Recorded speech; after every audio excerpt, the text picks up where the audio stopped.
Thank you so much for joining me today. I am going to show you how to make this English paper piece Valentine's Day wreath pillow. It is super sweet and it doesn't have to be used just for Valentine's. I will have a list of supplies needed in the show notes. I will also put a link to the Etsy store where you can buy the PDF version of this particular pattern. Now, what I'm using are the 2-inch hexagons and then the 6-point Dresden that we had made flowers with before. I thought taking 2 of those actually makes a really pretty heart. So I've basted a few of those as well. Now remember, the best way to get a good crease on these is to finger press them all the way around the edge before you start to baste. I like to start between the paper and the fabric just to hide that knot and just do a few stitches in each corner to secure it. And I like to go the same direction all the way around. Now is probably a good time to mention I do have a fun Facebook group. It's English Paper Piece with Belinda. I would love for you to join that. You're welcome to share all the projects that you have created there, and I also post my projects there as well, so it's a really fun place to find other people who do the same craft as you. So once again, that's English Paper Piece with Belinda, and I'll put a link in the show notes to that as well. So I'll just go ahead and finish this hexagon up so that you can see the actual process of how I do that. I just tuck that last corner in really good, press it, and then put a knot there at the end. And then of course you need 12 of these hexagons to make the wreath. And I can think of so many different ideas and different color schemes, how you could actually change this up to be really any holiday. Christmas would be fun as well. Halloween, I know I've done some Halloween projects in the past that were pretty fun. Now, in order to do the heart shapes, I base these using thread. I know most people with curves like to use glue, and that's completely fine. What I do is I push down on that corner really hard, so I call it the shoulder. So I push down on that shoulder, and then I go ahead and put a few stitches there just to secure it. I think one of the main things with this shape is to pin the paper to the fabric. Now see how I wrapped that point and I pushed the fabric all the way to the back to get it out of the way, and then I'll just do a few stitches there. Now I'm going to wrap that other shoulder, hold it really tight, and put a few stitches here. And then this is the fun part. Now that it's kind of held in place, you can start just gathering. It's probably about an eighth of an inch from the top of the paper, and just gather little tiny stitches all the way around, and then pull tight when you get to the end, and you'll have a really nice curve on that basted piece. Now, of course, 2 of these Dresden flower plates make the heart. So you're just going to whip stitch 2 together for every heart that you want to add to your wreath. So just secure it here, and then you have 1/2 of your heart is finished.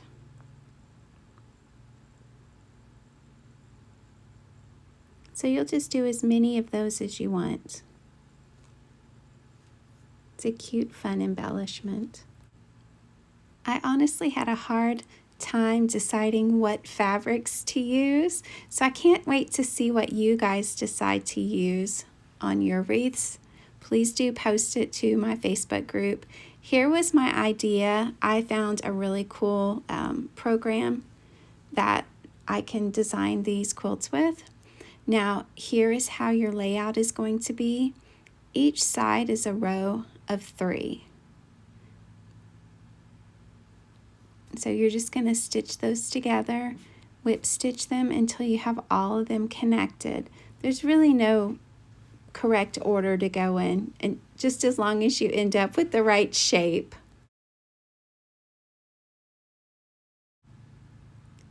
Now for these, I do like to whip stitch those together. You're going to want to use a thread that matches, and I just do one seam at a time. 10 to 12 stitches per inch is absolutely fine. I know some people do 14 or even 16, but this is just an applique. It's not clothing, it's not going to be worn. So for a decorative pillow, you don't really have to stress over how close your stitches are. You just want them consistent, because the more consistent they are, the prettier they'll be. So just repeat the same process until you have the entire wreath put together, and it really doesn't take that long. And then after you get that done, go ahead and work on your hearts and get all of your hearts made and put together. Now my wreath is completely sewn together. One of the things that I really need to do at this point is take it to the iron and press it so that my creases will stay into the shape of a hexie when I remove the papers. So go ahead, press the wreath, remove the papers. Go ahead and press your background fabric as well. And then you're going to center your wreath onto your fabric. Now my original design, I had the wreath actually sideways, but I decided that when I turned it one more time, I really liked the way it looked, having the center top of it just a little bit higher than the straight lines on the side. So here's going to remove the papers and center that. This actually fits really nicely onto the size of fabric that we have for the background, so I'm not going to measure it. I think I can get away with just eyeballing how far it is from the top and bottom and the sides. Now, of course, these papers I'm removing, I will save them and use them for my next project. These papers can be reused until they're almost falling apart. So hang on to those. Just put them in a container and mark what size they are and save them for your next project. Right now I'm just going to make sure that all my hexagons are the right shape, because taking the papers out distorted some of the points a little bit. And then I'll get it lined up and pin it to the background fabric. I actually use quite a few pins when I pinned this down, because I don't want it moving anywhere when I take it to my sewing machine to sew it down. If you want to hand stitch this with an applique stitch, that is perfectly fine. It is up to you how you do this pillow.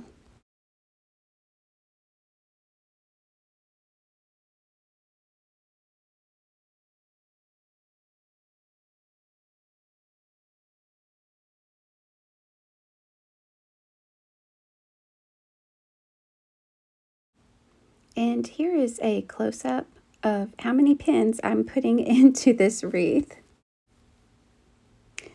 Just a quick trip to the sewing machine, and I'll just go around the edges and remove the pins as I go. I can already tell that I am in love with this pillow. Okay, so now I've got my layers. My top layer is completely stitched to the wreath, and then I have the layer of batting, and this is just an extra layer so that when I quilt it, it has something to quilt the batting to. So you want to layer that. These are all 19 inches by 19 inches. Pin all of these layers together. You don't want there to be any movement between the layers. If you decide you don't want to pin them, you're welcome to thread base them, just using long stitches to hold it all together. After I put all the pins, I used some masking tape to mark my quilting lines. I thought that was going to be the easiest and fastest way for me to quilt it on the machine.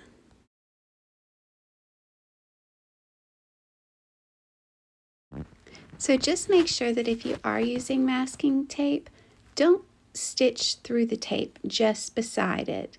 And you can see I just did rows all over. In the center of the wreath, I did a diagonal pattern. On the rest of it, I did just a stripe. So now let's figure out where we want our hearts. And of course, we will pin those down and we will do an applique stitch to hold those in place. Don't you just love how these magically hold their shape? I think it's so great. And of course, when you do applique it, you are going to want to just use a thread that matches the heart so that those stitches kind of go away a little bit. Now for this shape, I just kind of tuck that point underneath and hold it with my finger. Sometimes I'll pin it back, but if you need to, just sew up one side, push it under, and then sew up the other side. Either way, it will work. I do not suggest cutting the tails less than 1/4 of an inch though. You do have the possibility of the fabric unraveling if you cut it too short. Now I like to start my thread inside of one of the points, or one of the shoulders, I guess, of the heart, and pull it through. And then just start doing the applique stitch. Go into the pink fabric, travel underneath a little bit, come up inside of the blue fabric just a tiny bit. Go directly down into the pink, travel behind the blue, come up in the blue, and repeat. And just do that until you are all the way around the heart. And it doesn't matter how many layers you go through, because you have your hexagon, your quilt top, your batting, and then the backing. So it doesn't matter how many layers you go through. Now when I get to the point, I think it works a little bit better if you go ahead and do at least 2 stitches. It holds it down from the first side, and then it holds it down from the other side. So I think at least 2 stitches into the point is best.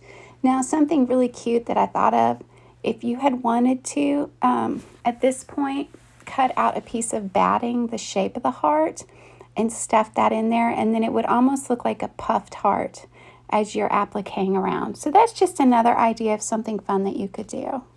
Okay, let me show you how I did the bow. I need about 29 inches of ribbon, and then also another 2-inch piece of ribbon. And I folded it in half to find out where the center mark would be. Go ahead and use your finger just to press it a little bit.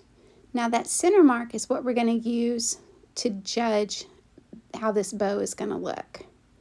So once you like the way it looks, grab a needle and thread, and you're going to do a running stitch up the center of all those pieces. And then you're going to use that thread and just kind of wrap it around really tight.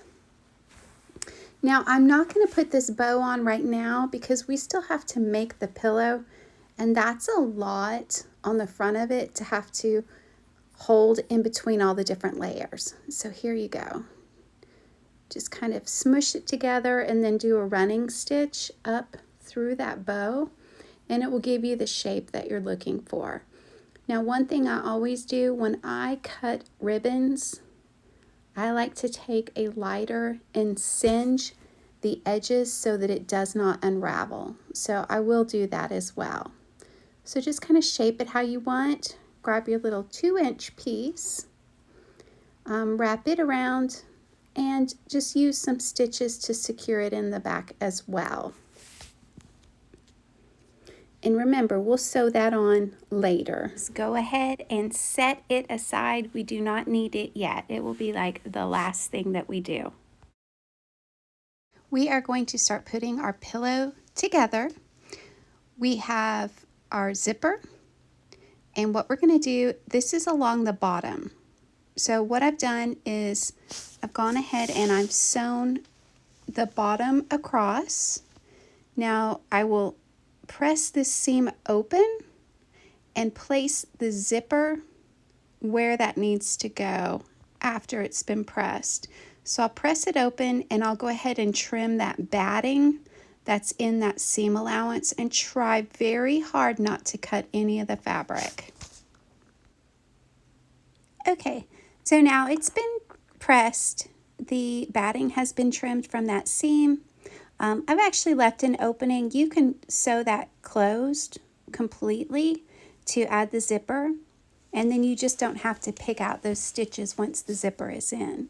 So I'm cleaning it up a little. I have threads everywhere.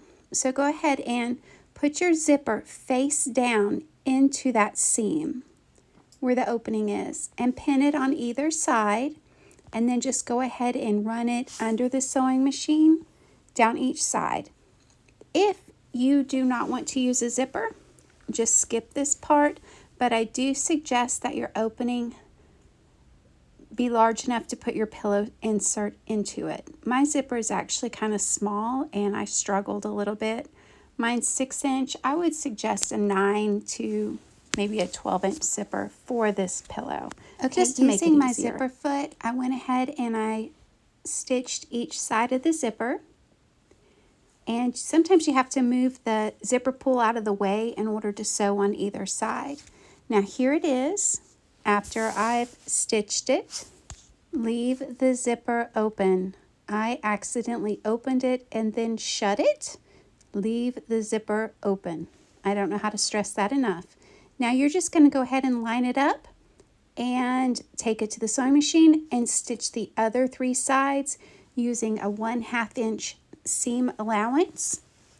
Open up the edges and go ahead and trim all that excess batting out of it.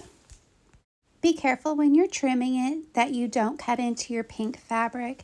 It is actually okay if you accidentally snip into the white fabric, because remember, that is just there so that you have something to quilt onto. But go ahead and remove that, and then we will clip the corners to make it easier for turning.